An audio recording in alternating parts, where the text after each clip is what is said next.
I look at it is that if you live your life for yourself, if you try to accumulate achievements for yourself, if you accumulate success for yourself, that's fine, but it makes your life very narrow, and it makes your happiness very narrow. It's just your own happiness, basically. But if you live for other people, and if you try to achieve things for other people, not for yourself, then your life becomes much wider, and your happiness is not confined to you. You share other people's happiness, so everything becomes much wider and bigger. And life gets very constricted if you just follow an egoic path of achievement.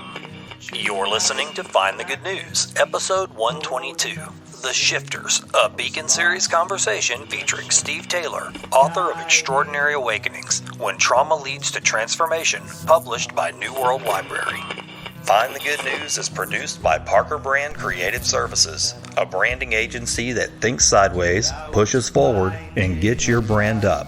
See what else we do at parkerbrandup.com.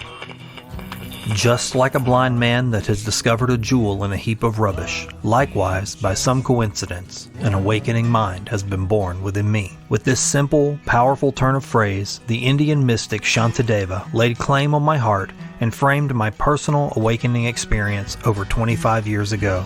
It was a profound moment of illumination in the midst of deep personal pain, and it set in motion years of curious seeking, discovery, experience, and practice that has offered shelter over my life to this very day. Perhaps this was the reason I so enjoyed the new book by Steve Taylor, Extraordinary Awakenings, When Trauma Leads to Transformation, and why I was so eager to have him visit me on Find the Good News. Steve's new book is a collection of potent awakening stories spanning across the wide spectrum of traumatic human experiences such as imprisonment, war, addiction, depression, tragedy, and grief. He presents the common markers exhibited by the awakened, shifters, on the other side of a trauma experience. No stranger to these uncommon causes of awakening, Steve offers a view of minds and hearts dawning in plain view, in the shadowy yet lovely circumstances of human existence, and in the beautiful, bumpy, ordinary enlightened beings blooming around us in this heap of rubbish. Now, I invite you to move beyond fundamentalism, past religious framing, and open yourself to the idea of your own potential for extraordinary awakening. Then tune your attention to this Good News beacon and press play on a little good news. Wake up this morning, dreaming up a story. I can hear the way it's going, 'cause you're laughing in your sleep. On the path to your deliverance, and a holy wall of light pouring through your window. Old news, bad news, fake news. Sometimes you want to shut those signals down and seek a better source. With my Find the Good News Beacon series, I tune into good people doing good works wherever I can find them. I scan across the full spectrum of life, seeking out human beings that have turned their dials towards helping others, aligning their time, resources, and talents with goodness, justice, mercy, and love. In each episode, I sync up with the hearts and minds of my extraordinary guests. We have dynamic conversations that invigorate the mind long after our transmission has ended. I discover the critical life experiences that shape them, the perspectives that drive them, and the fundamental beliefs that have anchored them to a path of goodness. There's a lot of background noise in the world. My name is Oran Parker, and I'm cutting through the static to find the good. I love you just as well. I was actually kind of sideswiped by your book. When she sent it to me, I didn't really know what to expect because it's right inside of my wheelhouse. And then even at the beginning, in your introduction to that book, I found so much common ground. I don't know if you've listened to this podcast before, but it comes up quite often in our conversations, this idea of spontaneous awakening.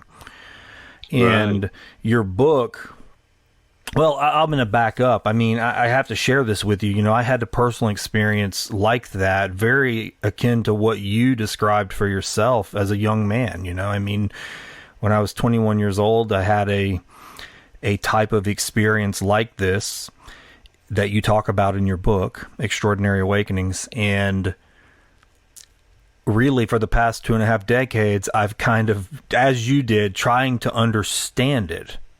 looking for it in other places. Was there something similar happening somewhere else? Trying to find the right language around it.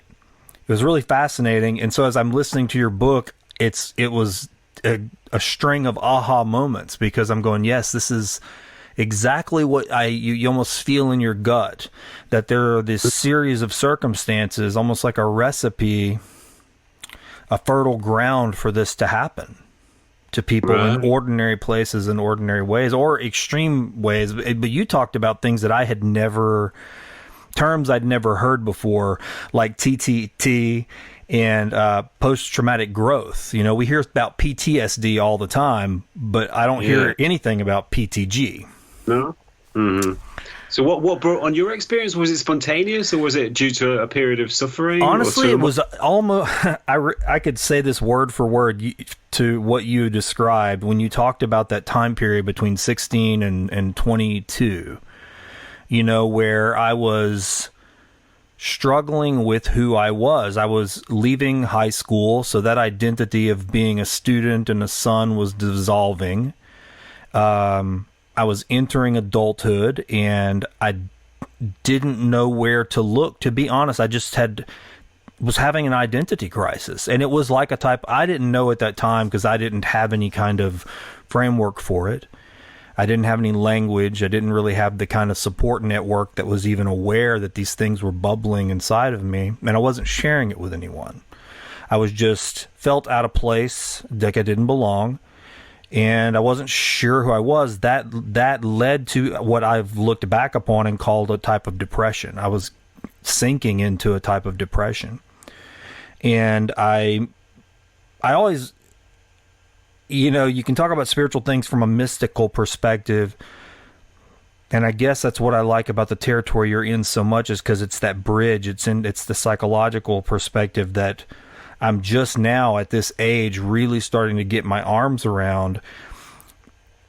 When you talk about it from a mystical perspective, what happened, it can become your own personal mythology to some degree. You can associate it with all kinds of things depending on what framework you're looking at. You could associate it with angels and, a Judeo-Christian framework or a Buddhist framework or a Hindu framework, whatever you happen to enter into. Yeah. And so for me, it happened by entering into my own depression, looking in and saying, who am I? Why am I here? Just this very base questions. And I guess I broke. That's what it feels like in just a moment. It was like I broke and something changed. It was very close to being instantaneous. The other thing that you talked about that was fascinating to me, that was very similar, was how even though these awakening moment happens, as life went on, I found upon reflection, I would sink back into that ego state, and then the depression type, why am I here? What is my value? Would kick back in. And then I would, because of that awakening experience, I had some sort of trigger then that could say, okay, it's time to analyze again, look at it again, strip all the mythology away again, and start again. And it was like a set of type of, I guess, personal practices started to form from that throughout my life. And it's reminded me that how important it is to revisit, for me anyway, my identity over and again, and kind of allow that, maybe not breaking completely, but to just go, okay, what structures maybe in the last 5 years or a decade have I been building up around me that just naturally seem to convalesce around us in our gravity of our lives? Look at it and analyze it a little bit and get back to the center. I don't know if that's too much, but that's, like I said, the train leaves the station sometimes on this show. No, that's very interesting. I mean, the question of identity is very important. Some spiritual teachers say that, spiritual awakening means that you have no identity, that you are no self, but I'm not sure about that, because in my research and also in my own experience, it's not a question of identity dissolving away completely. It's like a new identity which forms, a completely different identity, and it's an identity which can be so different that it feels almost as if you were a different person living in the same body. And the important thing about it is that it's an identity which is not separate. It feels connected. It's not an identity which is, individuated, if you like. Yeah. It has individuality, but it's not separate. So you feel connected to other people. You feel connected to nature. You feel connected to other living beings. You feel connected to the whole universe. And that feeling of connection makes life a wonderful experience. Because, you're never alone, and you're always part of something bigger than yourself, and you can feel something bigger flowing through you. Yeah, that is a very common thing. I mean, like you, I began to look and try to understand it. I mean, for me, it was, and you've mentioned several of the same places that I went or eventually landed. For me, I landed on this anthology book early on, and it had this collection of writings that follows the human being, curated basically by the categories of all the stages of our lives from birth to death.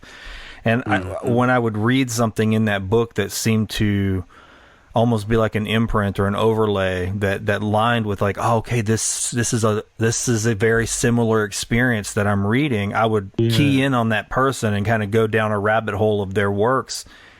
Right. In hindsight, I'm so thankful in large part that I didn't grow up in a religious framework or a spiritual framework of any kind, because I've always said, at least now I appreciate it more as I'm older now. I like to be able to look on the landscape and go, okay, now I have sort of this multilingual, you can look at any sort of faith, tradition, whatever culture, and you can then look at it and see these things, these types of experiences over and again without having to speak that particular language or live within it.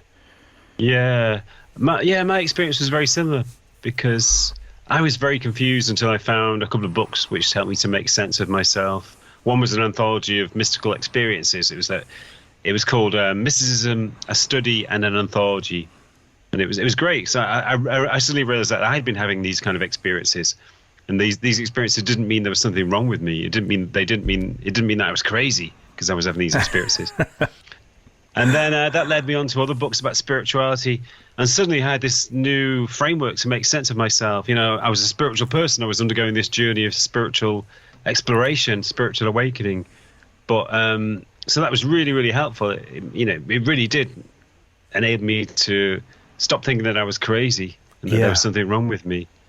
And I think that's really important, especially if you live in a culture which doesn't really accept spiritual experiences. I mean, even if you live in a religious culture, some religious cultures don't really accept spiritual experiences. Absolutely. If you're a fundamentalist, spiritual experiences of the kind we're talking about don't really fit into that framework.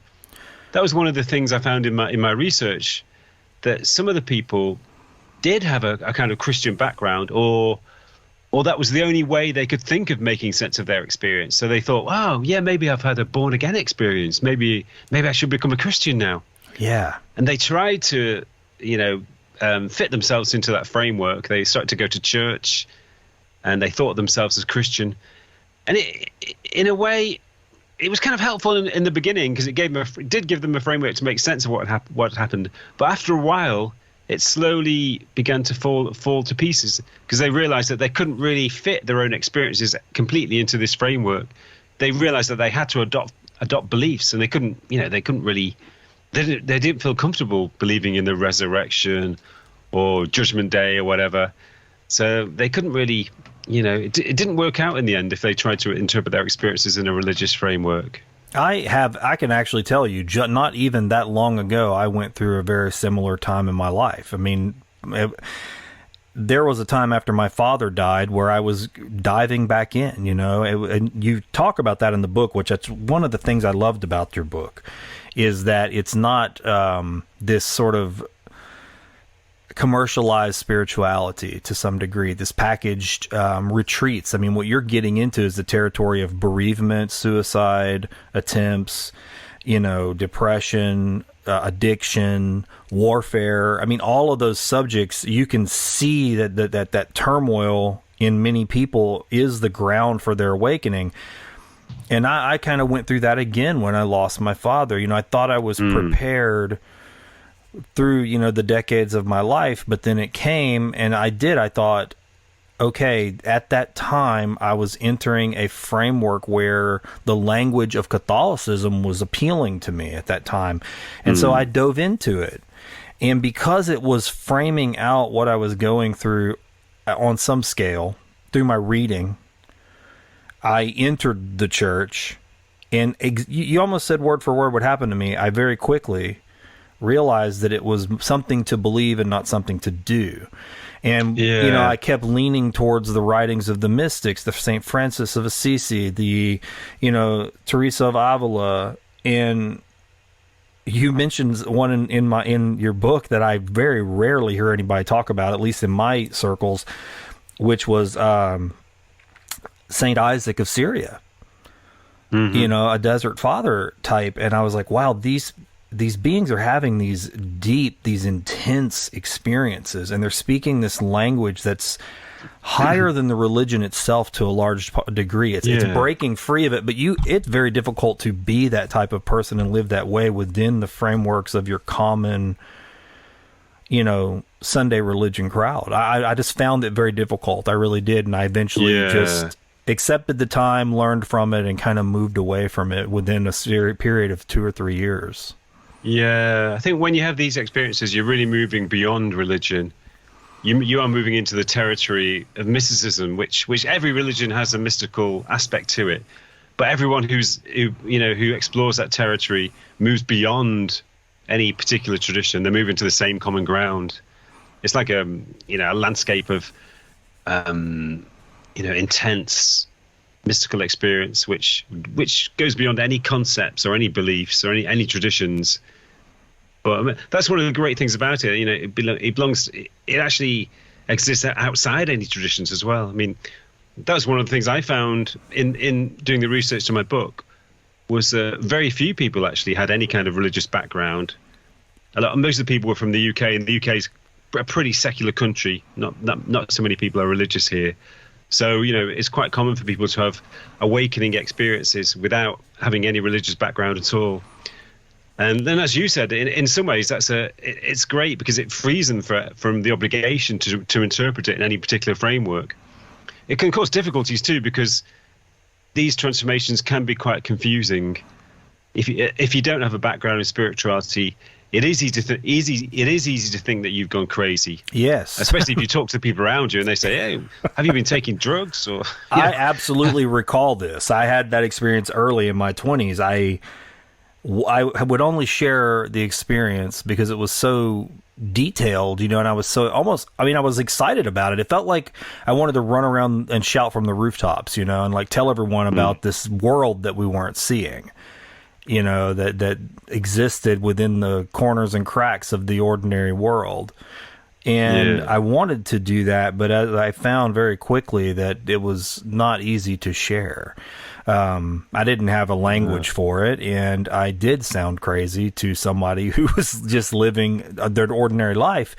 Even within religious context, I mean, that same conversation, I would get the same thing. It was like I felt, and as you mentioned, many people feel this way, almost isolated to some degree, a little alien, floating about, not fitting in. It was like the thing that was causing the identity break in the first place.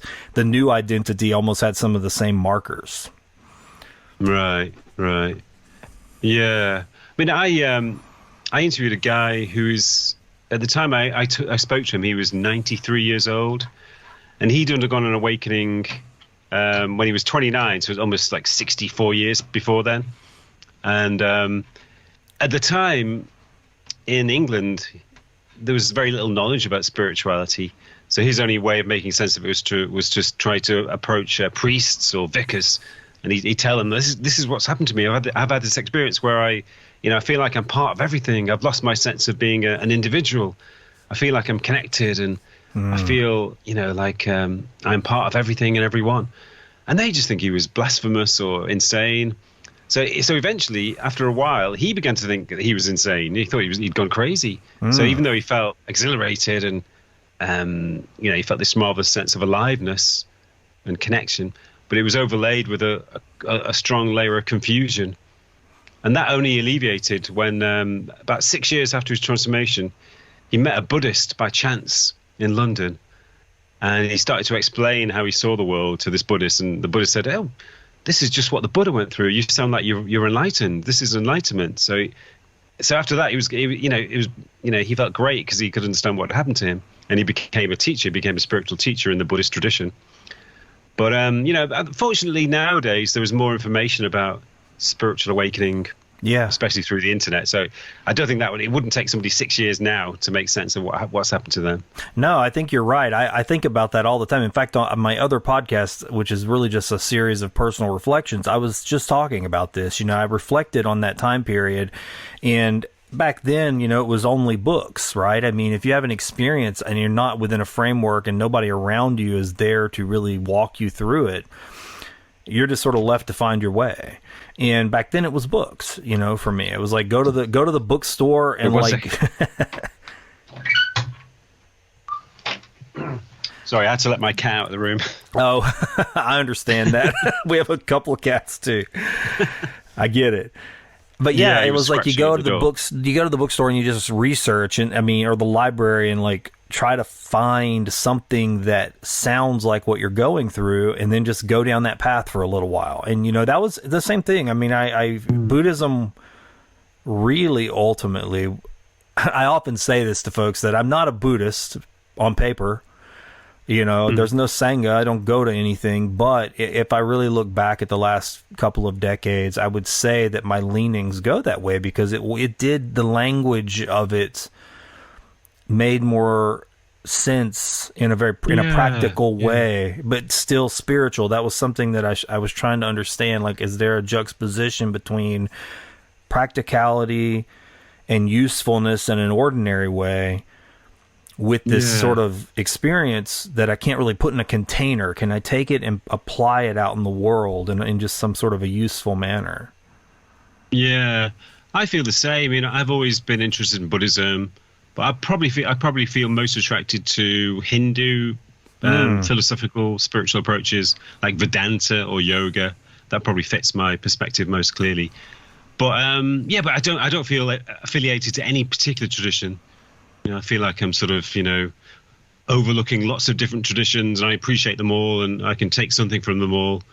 But ultimately, I feel as though I'm outside traditions. I'm kind of I'm independent, which I think is good, because once you're in one particular tradition, then to some extent, no matter how open-minded you are, you will sort of close yourself off a little to other traditions. Mm-hmm. So, it's true. I totally see that. I even, guilty as charged. Even when my one attempt at trying to operate within the framework of a particular tradition completely, I ran into the fences all the time. I was like, okay, this is, I'm trying, it sounds arrogant and ego-driven, but the language I'd like to use is my heart's just continuing to try to expand.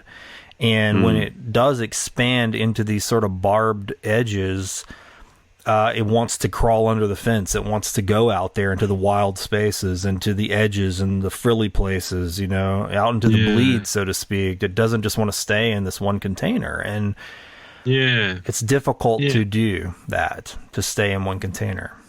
Yeah, that makes sense. Ultimately, spirituality is about going beyond boundaries.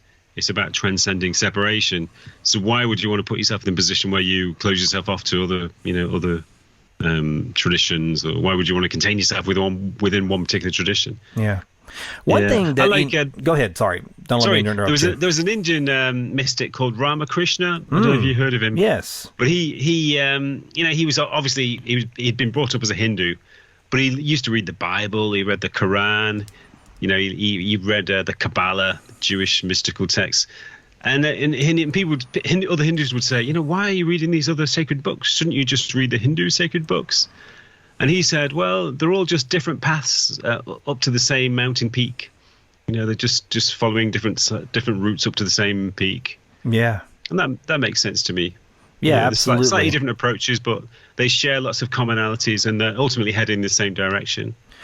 And that's one of the things in this particular book that I thought was fascinating. I mean, and you talk about that almost throughout the whole book, is that these experiences are happening to people in really some dire circumstances. I mean, like that's what I got from it, is that in some of the worst situations imaginable, that situation itself in these particular individuals is operating as sort of a tiller, you know, and making the ground more fertile and for them to awaken. And what is interesting to me too is that they have some commonalities, you know, like I thought it was interesting how you were comparing, you know, a prisoner to the way people who live a monastic lifestyle live. You know, it's not that dissimilar. Yeah. And I've had that thought a few times. I'm like, it's really, one's a choice and one is not, but it's, for all intents and purposes, is very much the same. Isolated from the world, rigid structure, cells, I mean, you name it, a schedule. I could see how someone who has an awakening experience through a prison system or within that framework could almost transform those things that were their punishment into almost reminders of their awakening to some degree, and actually use those things. That's right. It's essentially a psychological process. Well, you could call it probably deeper than psychology, actually, because it involves not just your mind, but your whole being. But it's still a process. And sometimes that process happens accidentally. Sometimes it happens purposefully. So we can all consciously cultivate spiritual awakening through following certain practices and paths like monks do. But it can also happen completely spontaneously. The same processes can occur very, very suddenly and dramatically. So I think, you know, that's the essential difference between a monk and a prisoner. Is that, you know, a monk chooses to cultivate spiritual awakening through letting go of their attachments, through living a life of self-examination, a life of quietness, and so forth. But that's enforced on a prisoner, and it's obviously much more rare in prisoners, because most prisoners don't experience spiritual awakenings, but some do. And when it happens, it's for the same reasons, basically. It's because prisoners let go of their identity. If you're in prison, everything which constitutes your identity is actually outside the prison walls, on the other side of the prison walls. You know, all of your, you know, possessions, your roles in society, your relationships, even your hopes for the future, even, you know, your beliefs. You know, your beliefs may be on the other side. So all of these things are taken away from you, and that can be a very painful experience. That's one of the reasons why prison is such a punishment. That's one reason why it's used as a punishment. But at the same time, that kind of dismantling of your identity can lead to an awakening. In the process of identity dissolving away, a new, deeper spiritual identity may emerge. Yeah. So yeah, it's basically the same process. One thing that made me think about too, I mean, on a personal level, was divorce. You know, I mean, I went through a divorce, I guess around 2004. And so, you know, I've been in a marriage for almost 9 years. There's children in the marriage, but, you know, when you leave, even if you are the best laid plans, you know, can still go south. And that's kind of what happened, you know, and a new identity starts to emerge within a relationship. Even if you're not careful, it can even become a toxic identity, you know, if the relationship is unhealthy. Yeah. And so, yeah, that's kind of what happened to me. And so there was that old spiritual experience, that old awakening that was prior to that marriage. It was like almost like an internal voice saying that you need to dismantle this. So right. I'm quoting the bigger I can be free. You're not being a good person anymore. You're not really living a good life, a healthy life. All that was just stirring underneath, building roots. And when I left the marriage, you know, you leave your house, you leave your identity, you leave your belongings, you know, you may even be entering poverty to a large degree, as I did. And I had to go back and look and go, okay, this identity has fallen away now. It's the boundaries, this thing I'd built up, all this roots and thorns that had, again, calloused around me were gone. And so it was an opportunity to go, okay, now who am I? Now, can I reflect on this and use this, till it up, and, do something with it?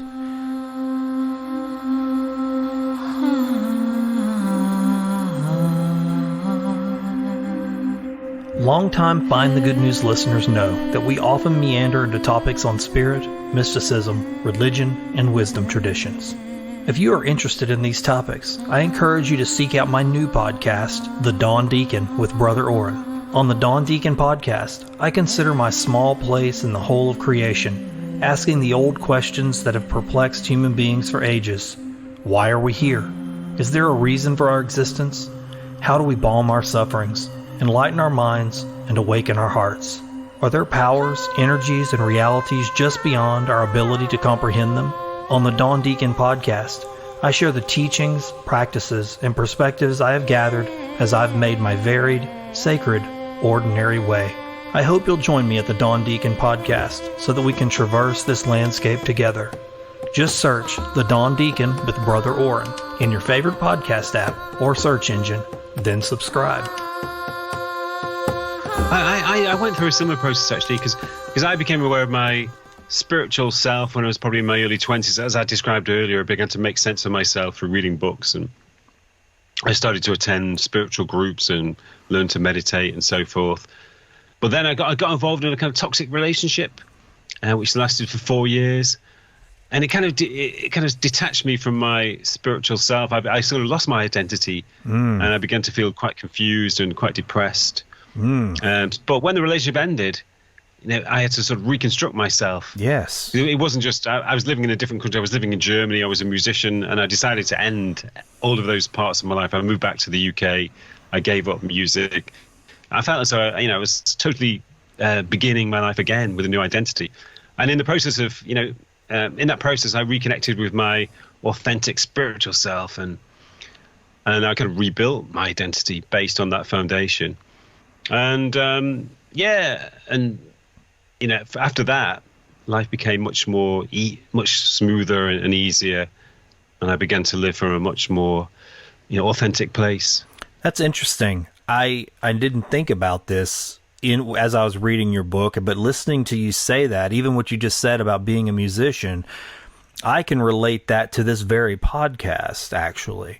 My day job, as I'll say, is advertising and branding and communications. So I've been working in that field for 23 years, almost since the awakening when I was in my early 20s. So a profession can be a relationship too. And several years ago, 3 years ago, I had been building, but I started to sense that there was this big division in this job this profession that I'm a part of. I couldn't reconcile some of the things that come with that profession with that identity, that higher self, so to speak. And so I guess that comes with living life and learning. I was like, okay, I've watched myself, this higher self, this other me, want to show its face in the sun over and again. And every time I get into some kind of a longer term relationship, whether it's professionally or intimately with another human being, that becomes the identity that I seem to have to put the most time into. But what happens when it is toxic? Well, I have to dismantle it. I have to tear it all apart. This time, when that started to emerge professionally, I said, okay, I've got to watch now. I don't have to tear this whole thing down. I can just take the good bits that do align with this higher self that wants to be out in the world and point it here, and still have one finger on the communications and branding and the advertising and the design, but have a positive avenue to funnel that self through, if that makes any sense. But I would say that this pod is definitely that. It's a way to reconcile that. Yeah, people who undergo awakenings do sometimes change their career paths. There are a few examples in my book of that. Often they shift to a more kind of altruistic profession. Maybe one person became a nurse because she wanted to care for people, to help people. Or the people became counselors or therapists. But sometimes people, they don't change profession, but they change their attitude to the profession. Or they focus on certain aspects of it. There's one woman I talk about called Leanne. She's from the south of the US. And she underwent an awakening after her friend was murdered, a close friend of hers. And she was I think she was a service manager for a medical company. So it was quite a kind of profit-orientated role. But she said that, after her awakening, she just began to forget the kind of profit aspects of the job, making money. She just began to think of it as a service. She began to really care for the people she worked with, and she began to be really kind and altruistic towards them, to really open herself and to give every person she met her full attention. And she began to find her job very fulfilling, through taking that approach. So, I guess that's... people sometimes say it's not what you do, it's how you do it, or it's your attitude towards it. So you can find kindness and spirituality in any role, really, if you approach it in the right way. Yeah, that's sort of become my personal thrust in the last few years is I guess transforming the things that I would say. It's very easy when you're trying to live some sort of a spiritual or awakened life to say, oh, this is a bad thing. I need to toss that aside. And I've done that before. And what I realize is that perhaps that's going to be the only way to really help the world, at least for me, is to look at those things again and go, maybe it's me. Maybe I'm just not looking at this thing right. Maybe I can utilize this leftover, this disregarded, thrown away thing. People, objects, practices, anything, and use that. I think, again, getting back to your book, that's what I appreciated it so much, is because it's very easy to look in each one of those categories, warfare, imprisonment, psychological trauma, mental health, suicide attempts, and look at those people and just go, oh, that's not me. We all have, people can look at those categories and go, oh, that's terrible, but I don't want to look at that. I want to look at the beautiful things and the nice things. Well, the world is made up of historically all those people too that have been through this terrible situation. I mean, that stuff lies like right at the root of humanity. Definitely. And your book makes you look at it in a whole new way, I feel like, because it just points the light right at those people. I'm going to look, intense awakenings and transformations are happening. Yeah. That's the way I think of it too, because sometimes people have negative attitudes towards people who are in the military, and also to addicts. If you see homeless people who are drug addicts or alcoholics, sometimes people have a negative attitude towards them. They think of them as degenerates, or but in reality, most people who are addicts have been through severe trauma. There's been research showing that. I think there was one study showed that 70% of heroin addicts had been through childhood trauma, either physical or sexual abuse during childhood. And also, I spoke to a lot of addicts who'd undergone transformation. And, addiction does have a lot of spiritual transformation. A lot of addicts will go through some kind of awakening at some point, usually when they reach rock bottom, when they're on the point of losing everything, or when they have lost everything, usually when they're close to death or when they're contemplating suicide. And the same with people who are in the military. A lot of people go in the military because they have an idea of service. They want to serve the nation, or maybe they've got no other career options, or maybe it's part of the family tradition. But it's not uncommon for soldiers to have spiritual awakenings when they're facing death on the battlefield. And when that happens, they think, should I really be doing this? Is this right for me? Sometimes they reach a point where they decide to leave the army. But the spiritual transformation often lies in the most, the ugliest parts of life, the parts of life which involve most suffering and most misery. It's interesting. Just 4 or 5 episodes ago, I interviewed a man who has started a thing called the Good News Army. And he basically goes around and does documentaries about people who are serving their community after disasters. And he was an army chaplain in Afghanistan, and he told the story on the podcast that just lines up exactly with what you're talking about. He was talking about this firefight in this valley in Afghanistan, and when he started telling it to me, he said there was this moment during the firefight, in the middle of all this chaos and death. Mm-hmm. There was this butterfly that was sitting on a reed, and he said it was like I was it and it was me. And he said time just sort of stopped, and I didn't hear the gunfire. It was like everything just was. It was a moment where I didn't feel any of that chaos.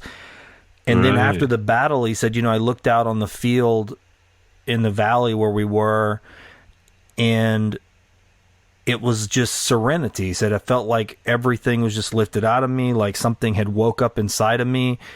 And I was fascinated by that. I was like, so it's interesting that in the midst of that chaos, something about that was the trigger moment, that gave him this awakened experience. Yeah. There's a guy in my book called David who's become a friend of mine. And he was in the military for 20 years, I think. And he was fighting in Iraq during the Second Gulf War, which I guess was about 2003, I think. Yeah. And it was his role to go onto the battlefield at the end of a battle to check whether there were any dead bodies around or any people who were close to death, any injuries. So he went onto the battlefield about 4:00 in the morning at the end of the battle, and he found an Iraqi soldier who was obviously close to death, who was bleeding everywhere, but he was still awake, still conscious. And he just sat down beside this soldier. He knew he was going to die very shortly, so just put his arm on his shoulder and just touched him and just said, "Don't worry, everything's going to be okay." And the guy was looking at him. They were looking at each other. And the guy was sort of murmuring in pain, but he just tried to comfort him. And in that moment, he said he just felt that there was no difference between them, that he was this person. When all notions of nationality and conflict just faded away, he realized that there was this common spiritual core. And the man died, while he was with him. But after that, he felt he had to leave the army after that.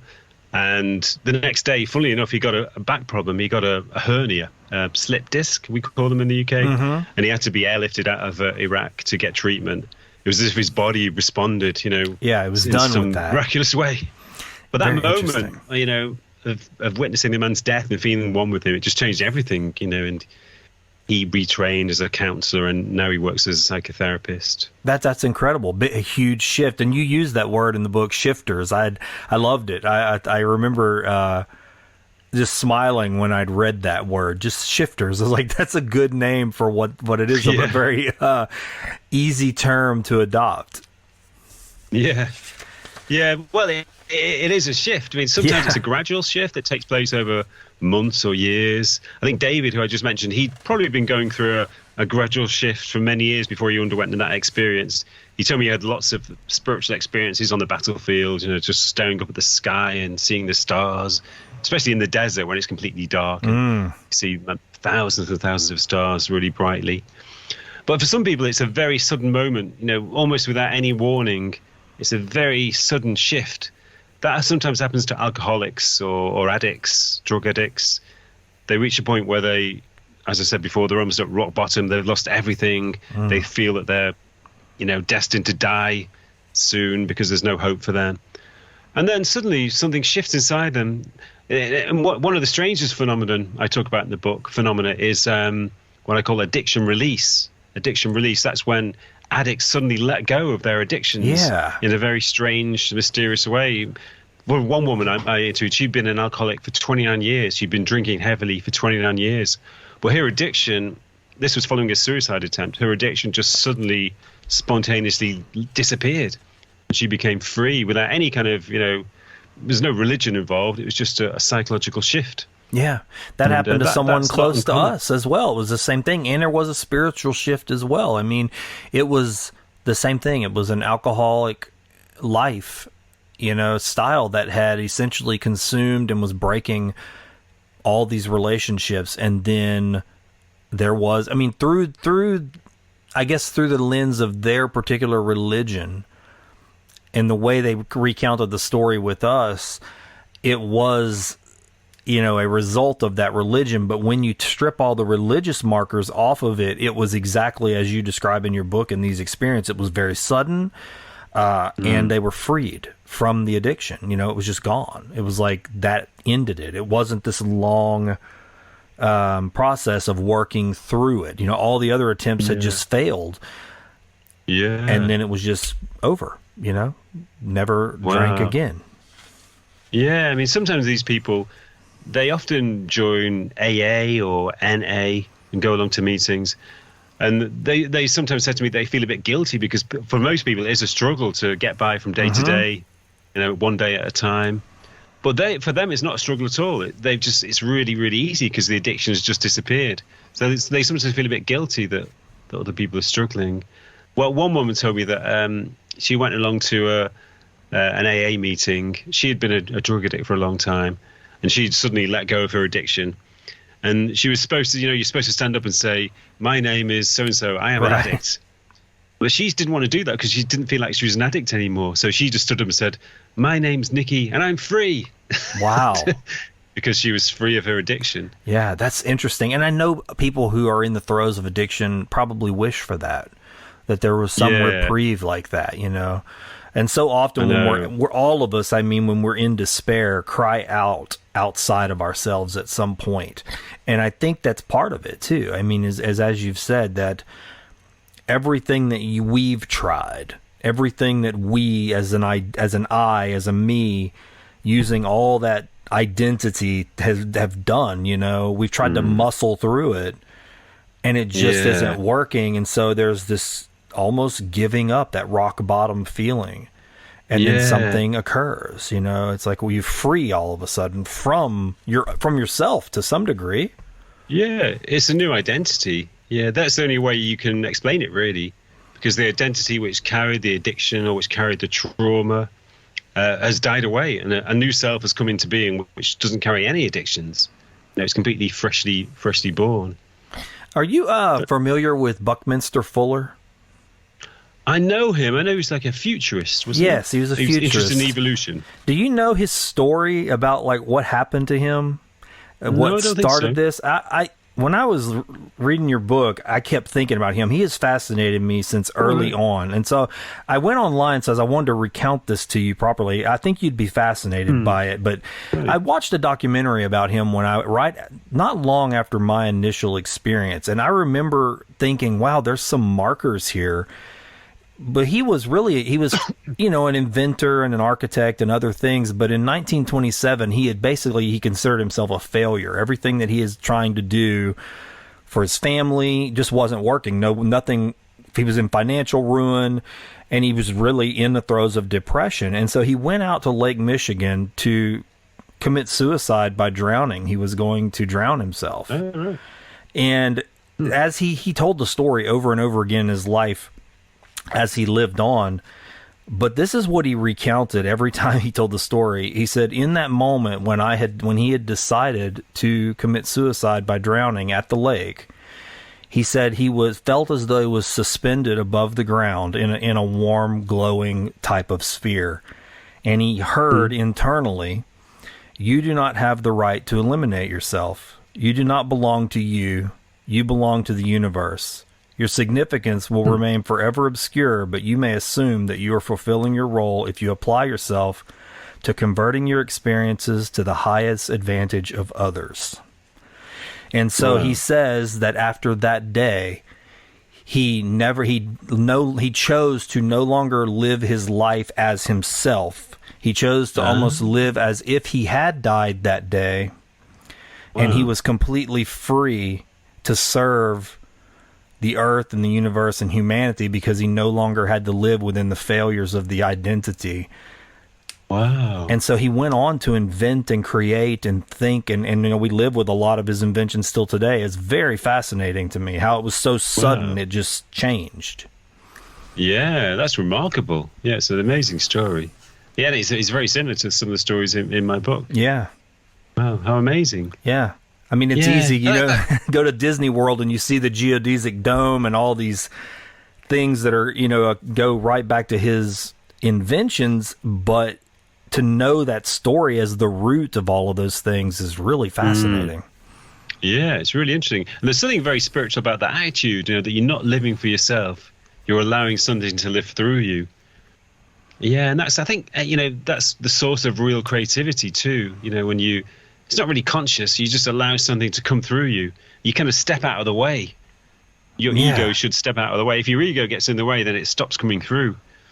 But if you can just allow yourself to be open and let life live through you, then, amazing things can come through, like as they did for him. Yeah. Incredible. So, I think of it in terms of, you're part of a project which is bigger than you. You don't really understand the project, but it's kind of working through you, and you just got to follow where it takes you. I really like that. You're a part of a project, and you don't, you're playing your little role, and it's more valuable than you realize, even if you think it's insignificant. Just step out of the way and let something else happen. I like that stepping out of the way idea. Yeah, and it can be frustrating if you don't get rewards, if you're criticized, if you are rejected. I mean, I know this as a writer. Every writer's been through hundreds of rejections.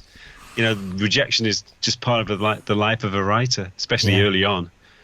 But yeah, you just got to step out of the way, and just your ego gets hurt by rejection, and your ego gets strengthened by praise. But they're both meaningless. You just, as long as you do what you're meant to do and allow it to flow through you, that's all that you need to do. That's interesting. This aligns up. I just did this reflection for my other pod the other day, and I was talking to whoever was listening basically about this one little line from Shantideva's Guide to the Bodhisattva's Way of Life. And I've loved it, and I say it to myself often when I'm feeling like I'm not allowing myself to let the higher self to kind of serve. And it just says, may I be a helper for those without one, a guide for all travelers on the way. May I be a bridge, a boat, and a ship for all who wish to cross the water. And I love the idea of just very simply, may I be a helper for those without one. That is so simple. And if I can just do that, that's sort of the first step towards the bridge, right? That I can. Yeah. I don't know if we could all just do that. Great. Take that attitude, just a little help. Yeah. The way I look at it is that if you live your life for yourself, if you try to accumulate achievements for yourself, if you accumulate success for yourself, that's fine, but it makes your life very narrow, and it makes your happiness very narrow. It's just your own happiness, basically. But if you live for other people, and if you try to achieve things for other people, not for yourself, then your life becomes much wider. And your happiness is not confined to you. You share other people's happiness. So everything becomes much wider and bigger. And, life gets very constricted if you just follow an egoic path of achievement. And ultimately, it gets so constricted that you feel frustrated and unhappy. I guess that's what, sometimes what they call the midlife crisis. Yeah. But, if you live for other people, then there's no limit.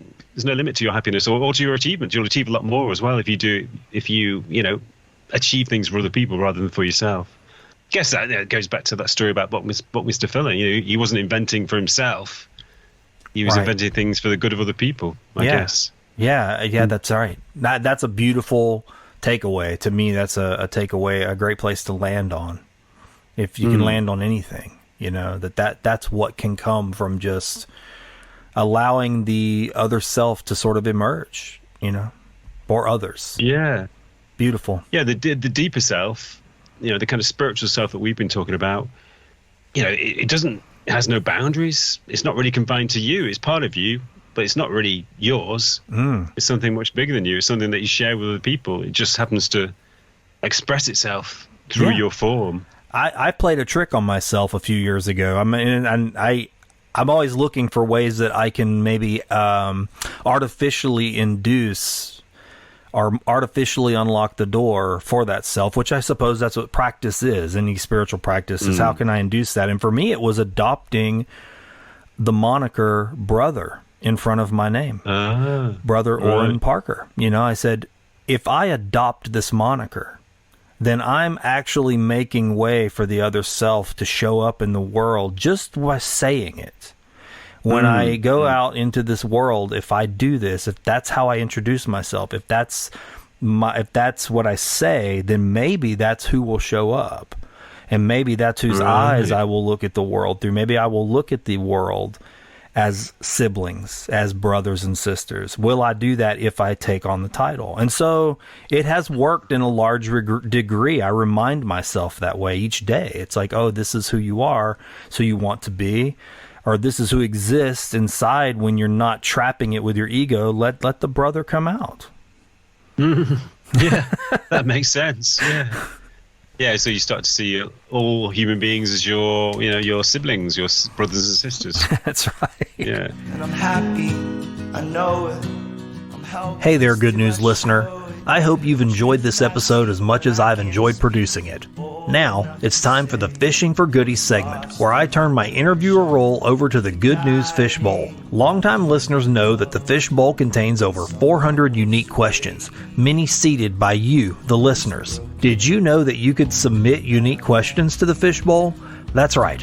Just call the Good News hotline at 802-459-1668 to have your question added.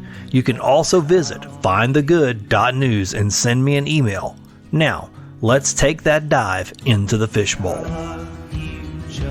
So look, this part of the show right here that I talked about when we first got on. Oh, yeah.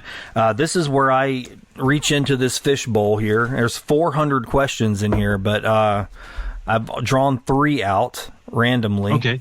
And we'll just talk about them real quick and get your hot take on them. Okay, I like this question. I'd actually like to ask myself this question. What is a lesson that took you a long time to learn? Wow, a lesson that took me a long time to learn.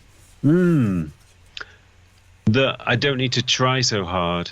That good things come when I stop trying, rather than when I try really hard. I like that. That goes back to what we were talking about, that muscling through, the I try. Yeah, exactly. Yeah, get out of the way. That's a good answer. What do you appreciate most about your life today? Wow. Ooh, so many things, really. I guess on a sort of superficial professional level, the fact that everything I do in my role, in my profession as an author and a lecturer, it's really congruent to my deepest self. I'm not sort of playing a role. I'm not teaching or writing about things I'm not really interested in. Everything comes from the deepest place. I love that. And also on a more general level, I appreciate so many things. I appreciate nature a lot. I love nature. I love to be outdoors. I love to run and to walk. Yes. And I really appreciate my family as well. That's great. I agree. Those are the higher ideas for me. Family, nature. I enjoy my time out in nature. Yeah. Really does bring me nature's peace. so beautiful. Yeah.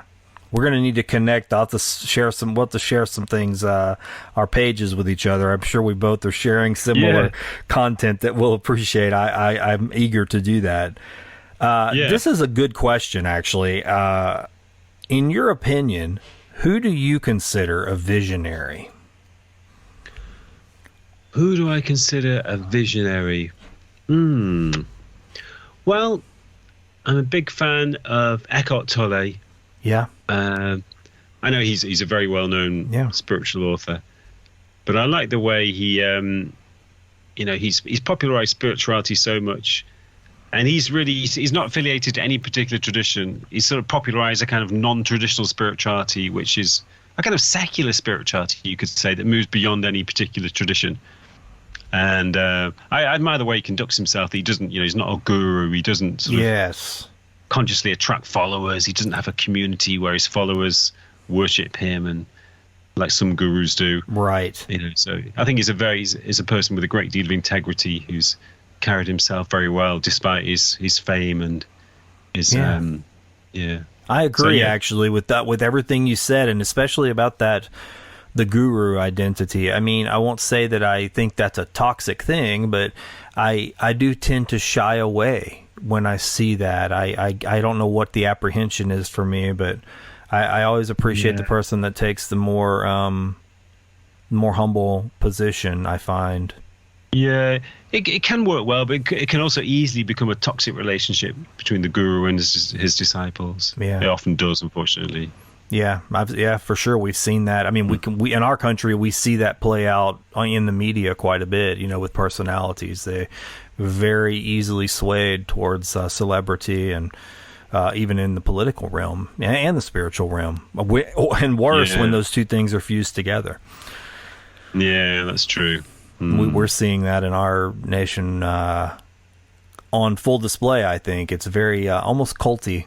It's a strange thing. Yeah, I've noticed that. It's a very real thing. I mean, it's a day. I think many of us are living with that day to day here. I mean, it's almost terrifying to some degree. What's emerging. Yeah, it's quite strange. It makes you long for, earlier, simpler times, maybe 20 or 30 years ago. I know, right? I've actually told my teenage son that. I said, it wasn't always this way. I always remind him, I said, the world didn't have to be this way. This is the way it is, but it wasn't always this way. Just to remind them. Yeah. Similar in the UK. It's not. I don't think it's as toxic, but there's a lot of kind of duality between Brexiteers and Remainers, as they call Leavers and Remainers, and Conservatives and left wing and right wings. It is. You're right. It is similar, but it's probably not as volatile. But I'm hoping that we've seen the cap. I do hope, and I really do, that we're seeing the cap of that where it's going to land. I do have fear that it's probably going to get a little worse. But you think so?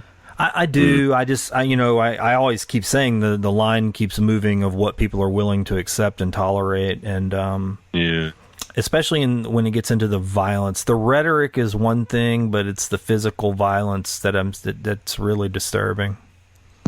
Yeah.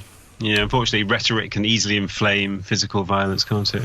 Yeah. I have one last question. Doesn't come out of the fishbowl. I ask every guest if I remember to, and that is, did anything good happen today? Anything good happen today? Actually, something good did happen. Yeah, I was having my breakfast this morning, and my wife said to me, every morning we listen to the BBC radio in the morning in the kitchen. Yeah. And my wife said to me, "Steve, they're talking about you on the radio." I said, "Really?" Wow. So I rushed into the kitchen. Yeah, and they were talking about my book on Radio 4, BBC Radio 4. I had no idea they were going to discuss it. It was like they have this kind of they have a religious sort of spiritual section for 5 or 10 minutes called Thought for the Day. Yeah. And they were talking about my book. So it was a really nice surprise. Oh, that's fantastic, man. That is nice, especially when it comes out of nowhere like that. Yeah, it was a really, really nice, I had no warning at all, so it was a really nice surprise. Well, speaking of that, I want to make sure that everyone knows what you have going on and where they can connect with your work and what your books and lectures. Where do you like people to go to get that information? The best place is my website, which is StephenMTaylor.com. That's Stephen with a V, M for Mark, StephenMTaylor.com. Okay. Well, I'll make sure we put some links to that in the show notes. The book is Extraordinary Awakenings. I highly recommend it, honestly. I enjoyed it. I found a lot of common ground in it, and it's honestly going to... it's comforting, oddly enough. Considering the subject matter, it was highly comforting to me because it made me feel, I guess, community in an odd way. It was like a sense of connectedness to all these stories, that it happens. One of my good friends calls it being a windblown seed. You just never know where that seed is going to land and take root. And I love that idea, and I felt like your book was like that. Those windblown seeds land in some of these places, these people, these circumstances. Yeah, thank you. I've really enjoyed our conversation. So thanks for inviting me. It's been great. I'm more thankful every moment that I found. Thanks for listening to my Beacon Series conversation with Steve Taylor. If you'd like to learn more about Steve's new book, please visit the link in the show notes. If you found something of use in this conversation, please share this episode with a friend, leave a review, or consider visiting findthegood.news/donate, where you can help me continue this good news mission from the Louisiana Gulf Coast. I thank you for pressing play and for syncing up with this good news beacon.